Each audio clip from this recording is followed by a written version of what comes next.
Welcome. In today's video, I'll be showing you how to cancel Roblox Plus subscription. So the first thing that you need to do is to open the Roblox player app as see from here, or you can actually open it on your browser. After you do so, you need to click on more options and then you need to go to Roblox Plus section. Now from here, you need to actually scroll down and click on manage.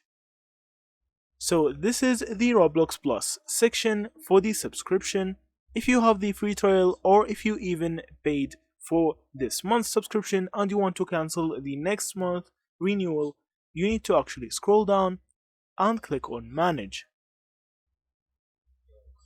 Now you will find your subscription tab. You need to click on cancel renewal and you need to make sure that you want to cancel the subscription.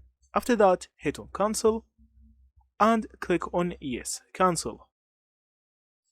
Now as you see, the subscription is still valid, but it's actually cancelled and won't renew after this month.